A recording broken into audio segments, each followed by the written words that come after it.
Assalamualaikum warahmatullahi wabarakatuh. Selamat bertemu kembali teman-teman. Melanjutkan video kami yang sebelumnya, yaitu cara mengisi rekon bos. Untuk bagian satu yang kemarin kita sudah menyelesaikan pada tahap pengisian rekon triwulan 1.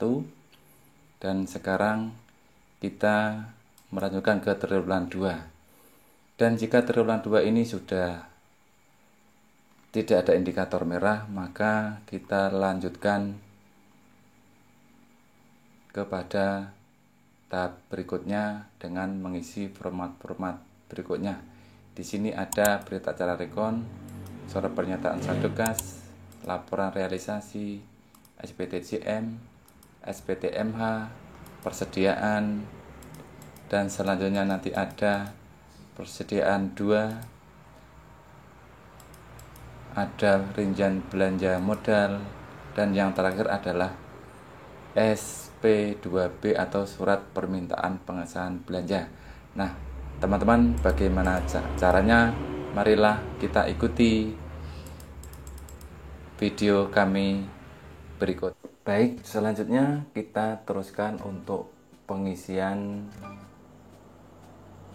rekon untuk triwulan 2. Di sini di triwulan 2 kita harus juga sebagai persiapan adalah membuka file LPJ untuk triwulan 2. Karena nanti LPJ triwulan 2 ini adalah sebagai dasar untuk pengisian data-data atau angka yang dibutuhkan di dalam format rekon triwulan 2.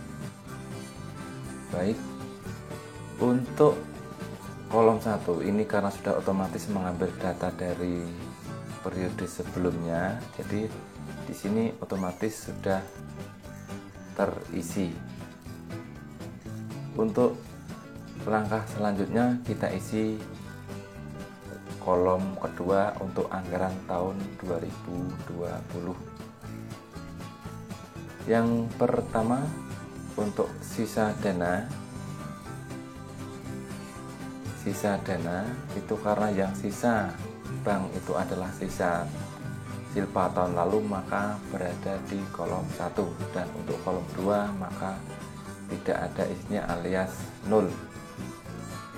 Sisa tunai ada 6 juta ini berasal dari secara otomatis mengambil data dari triwulan 1.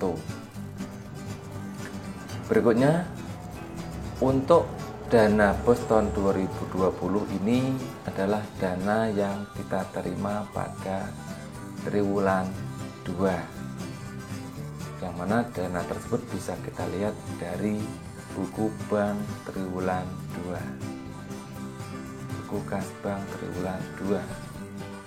Kita mulai dari bulan April belum ada penerimaan, kita masuk ke bulan Mei.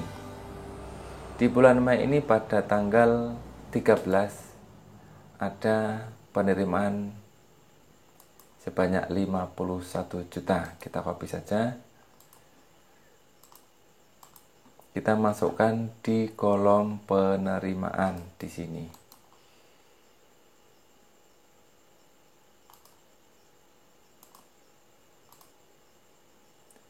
Selanjutnya bunga tabungan dan bunga administrasi kita lihat juga di buku bank LPJ triwulan 2. Nah, di sini ada tanggal 30 ada uang masuk dan ada bunga yang terbalik ya. Ini seharusnya di sini. Ya, kita copy saja. Bunga bank ada 34.710. Bunga kita pastikan di sini.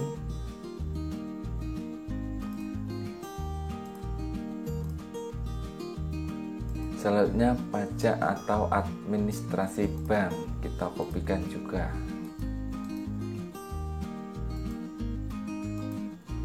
Kita pastikan di sini.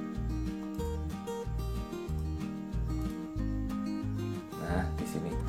Jadi jumlah penerimaan dalam triwulan 2 ini keseluruhan ada 51.120.000, termasuk sisa tunai pada periode sebelumnya.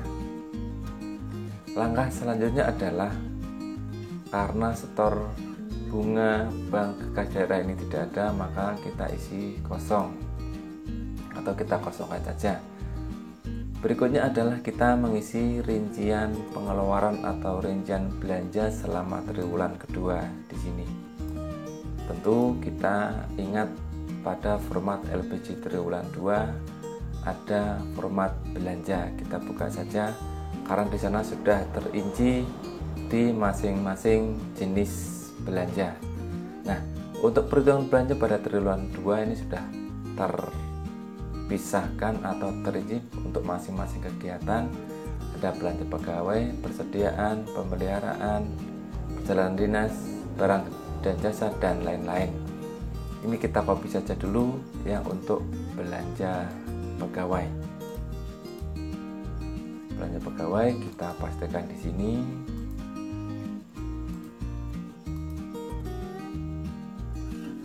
Selanjutnya belanja barang dan jasa, dari persediaan sampai ke barang jasa lainnya kita copy dulu.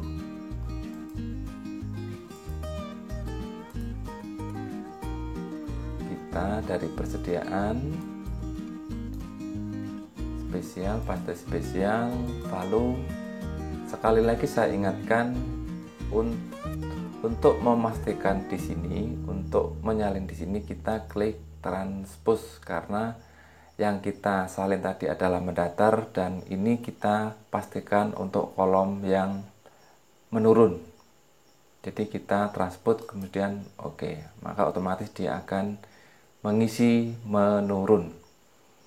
Selanjutnya untuk belanja modal, kita lihat di perincian belanja, perhitungan belanja modal ada peralatan mesin dan aset tetap lainnya. Langsung kita copy saja dua-duanya. Kita pastikan kembali di sini. Spesial, value, jangan lupa transpose. Oke.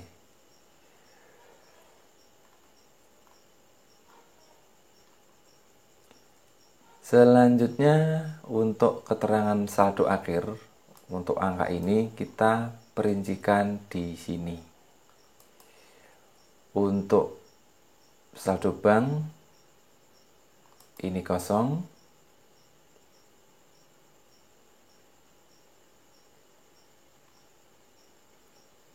Selanjutnya saldo tunai tahun 2020 bisa kita lihat di buku tunai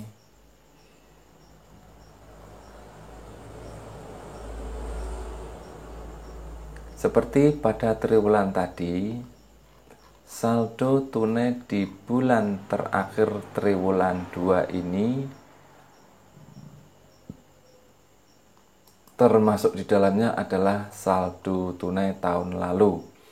Jadi kita kurangkan dulu, saldo tunai tahun lalu adalah 2.875 ini. Sudah saya tulis di sini. Selanjutnya kita kurangkan saja. Jadi nanti akan ketemu saldo di tahun 2020.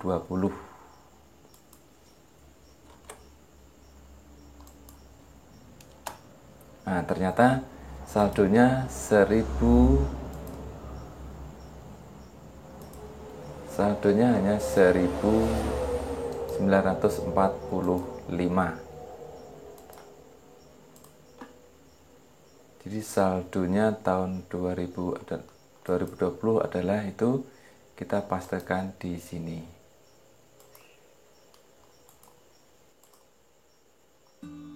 Nah, ini masih merah.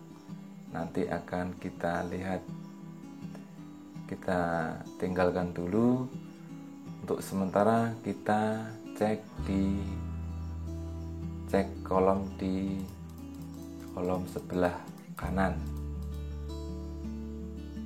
Jadi untuk memastikan merah ini kesalahannya di mana, maka lebih mudahnya kita cek di kolom cek sebelah kanan. Untuk cek kolom 2, di sini ada sisa bos. Nah, kita mulai dari di buku rekening dulu. Untuk triwulan 2 ini kita cek di buku bank, pengeluarannya, pemasukannya berapa tadi ada di buku bank. Kita lihat dulu, ada penerimaan 51.120.000 di sini sudah betul. Kemudian ada pengambilan ditunaikan, ada pengambilan tanggal 29 ini ada 25 juta. Di sini sudah ditunaikan 25 juta dan sudah masuk di dalam kolom hitung triwulan 2 di sini. Selanjutnya tadi ada bunga bank 34, bunga bank sekaligus pajak di sini sudah saya masukkan sebelumnya di sini.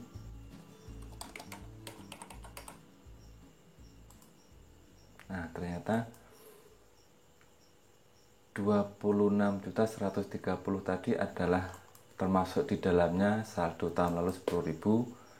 Maka saldo bank ini sebenarnya adalah, nah ini sebenarnya adalah 1.120.000. Jadi 26 juta ini 126.130 ini termasuk di dalamnya adalah saldo tahun lalu sebanyak 10.000. Maka di sini untuk saldo tahun 2020 adalah Rp26.120.000. Jadi teman-teman, dengan adanya kolom ini semuanya sudah tidak ada yang merah, berarti pengerjaan format rekon sudah benar. Dan untuk selanjutnya kita mengisi format yang lain. Yang pertama adalah ada berita acara rekon. Berita acara rekon ini secara otomatis karena sudah terhubung, maka secara otomatis akan terisi berdasarkan data yang kita entry pada MSD sebelumnya. Jadi dari nama bendara, kemudian tugas yang lain, jadi otomatis di sini akan terisi. Untuk selanjutnya sesudah berita acara rekon kita ada surat pernyataan saldo kas. Untuk surat pernyataan saldo kas ini juga untuk datanya sudah langsung terisi karena sudah terhubung dengan rumus yang kita buat, termasuk nama kepala sekolah, bendara, dan data yang lain. Berikutnya sesudah surat pernyataan saldo kas ada laporan realisasi. Jadi laporan realisasi ini datanya juga sudah langsung terhubung dari data yang kita isi sebelumnya, jadi sudah langsung terhubung di sini datanya. Di data realisasi untuk semester 1, jadi langsung masuk di sini datanya. Selanjutnya data realisasi sudah selesai, kita memasuki surat pertanggungjawaban mutlak. Surat pernyataan tanggung jawab. Di sini datanya juga sudah terhubung melalui data-data yang sudah kita isikan di lembar rekon triwulan 1 dan triwulan 2. Jadi otomatis sudah menjumlah di sini. Untuk mengecek betul dan tidaknya, di sini ada indikator true. Nah, di sini true. Jika salah, maka di sini akan false. Misalnya saja data ini saya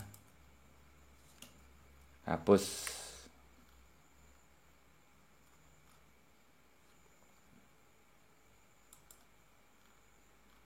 Jadi jika ini sudah true, maka data ini sudah benar, dan ketika ada yang salah maka di sini akan muncul indikator false. Nah, di sini. Untuk selanjutnya, jika ini sudah true, berarti sudah betul, maka kita lanjutkan ke pernyataan telah menerima hibah atau SPT-MH. Di sini juga teman-teman tidak perlu mengentri data lagi, karena secara otomatis sudah terhubung pada instrumen berikutnya. Jadi data di sini mengambil pada instrumen laporan realisasi. Jadi sudah otomatis datanya masuk di sini. Dan laporan realisasi ini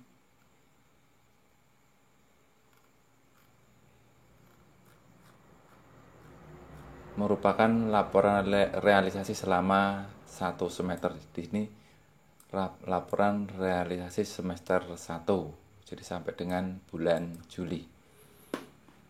Berikutnya kita mengisi ke lembar persediaan. Lembar persediaan adalah barang-barang habis pakai yang kita belanjakan pada triwulan 1. Jadi berupa barang habis pakai yang kita belanjakan pada triwulan 1 dan triwulan 2. Untuk barang persediaan ini kita ambil dari, misalnya kita ambil dari triwulan 1. Untuk mempermudah, di sini sudah tertulis jenis-jenis belanja. Jadi karena persediaan maka kita ambil yang kode set atau persediaan. Di sini kodenya, kode persediaan. Jadi diambil dari di sini. Misalnya di sini kita cari barangnya apa, kemudian kita pindahkan di lembar persediaan. Di sini kita lihat dari nota belanjaannya apa, bisa kita lihat barang per jenis, jumlahnya berapa dan harganya. Contoh lagi, misalnya kita cari yang kode set. Nah, di sini ada lagi. Nah, nota pada tanggal 26 Februari ini, di nota ada barangnya, kemudian kita pindahkan di lembar persediaan.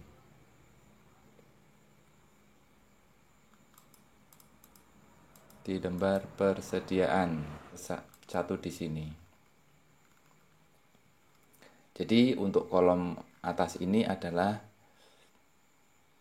untuk persediaan habis pakai yang kita belanjakan.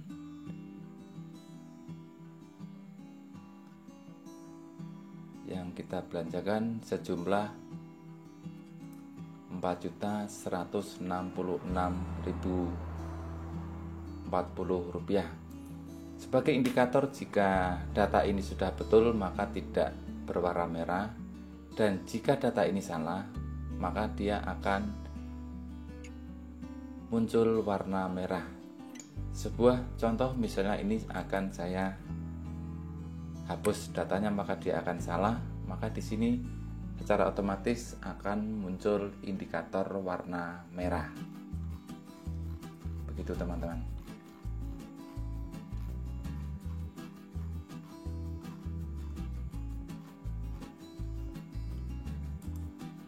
Nah, dan jika ini sudah tidak berwarna merah, maka data yang kita isikan akan sama dengan data pada rekonsiliasi triwulan 1. Ini misalnya 4.166 untuk belanja persediaan, maka di rekon triwulan 1 ada 4.166 sama.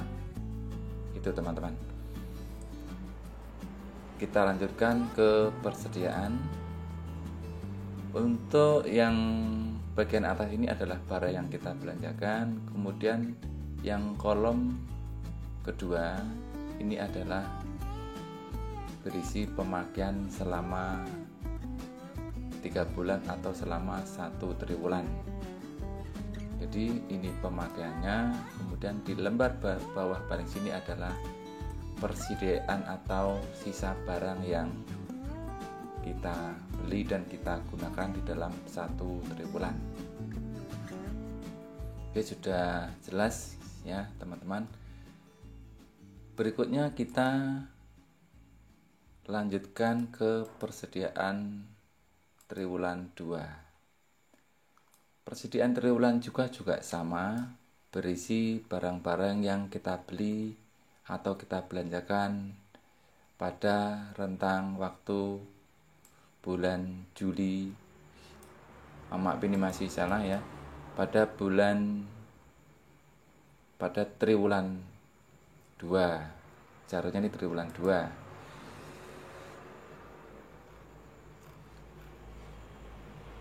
Jadi sama dengan triwulan 1 tadi. Total ini teman-teman, ini belum saya ubah. Seharusnya ini adalah triwulan 2, berarti artinya belanja barang mulai bulan April sampai dengan Juni 2020 sejumlah 2 juta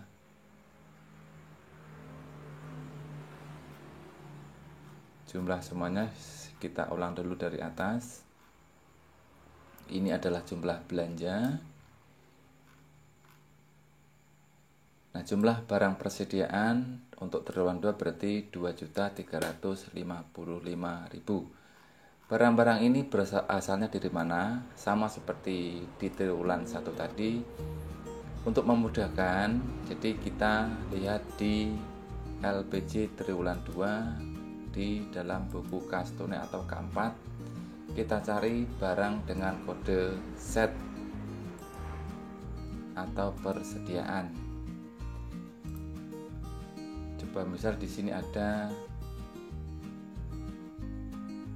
set. Nah, di sini di dalam nota belanja pasti ada barang-barang yang kita belanjakan. Kemudian kita salinkan di lembar persediaan untuk triwulan 2 di sini.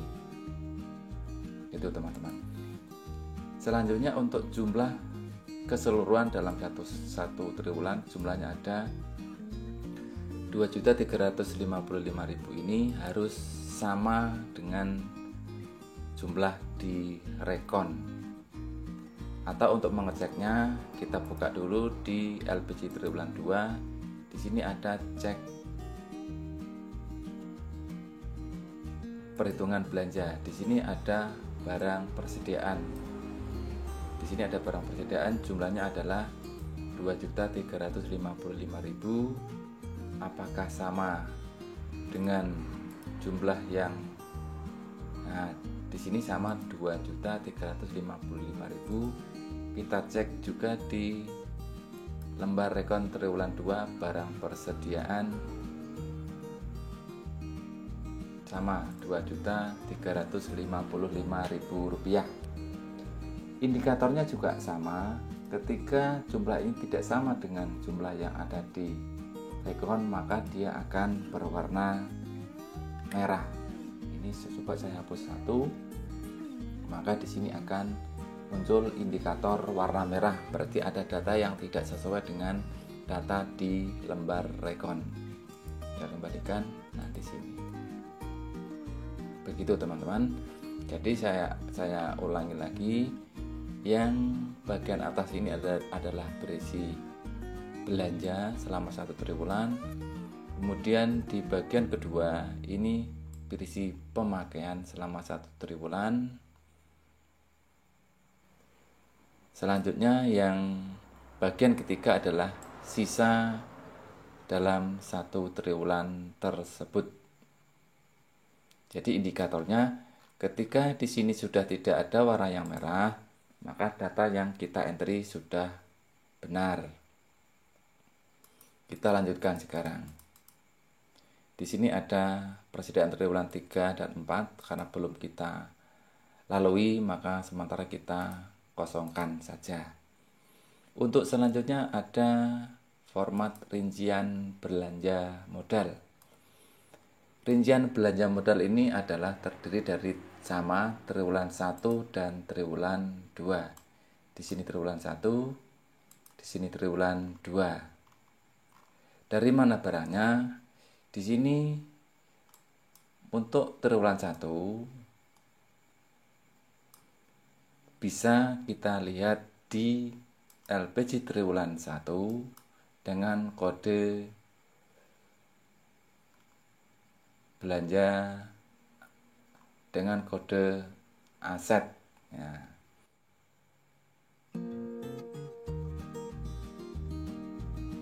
Nah, di sini ini adalah kode belanja modal peralatan, ini kodenya. Jadi di sini ada 1 buah kasur UKS, maka kita pindahkan di sini karena masuk belanja modal. Untuk triwulan 2 juga sama, kita ambilkan dari belanja atau melihatnya di LPG triwulan kedua dan dengan kode peralatan atau TAN tadi. Misalnya kita lihat di triwulan kedua, kita lihat di buku K4 atau kas tunai. Nah, di sini contoh misalnya ada tempat tidur UKS. Nah, di sini belanja modal tempat tidur UKS, di sini ada. Begitu teman-teman. Untuk belanja modal ini juga sama. Jika ada indikator di sini ada warnanya yang merah, maka ada entry atau barang yang kita masukkan di sini tidak sesuai dengan jumlah yang ada di rekon,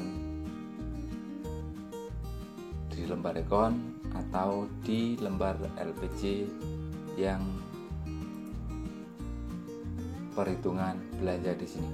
Jadi perhitungan belanja di sini juga ada, sudah dipisahkan secara otomatis. Di sini ada belanja modal. Nah, di sini teman-teman. Kita kembali ke lembar rekon, ini juga kita kembalikan. Nah, di sini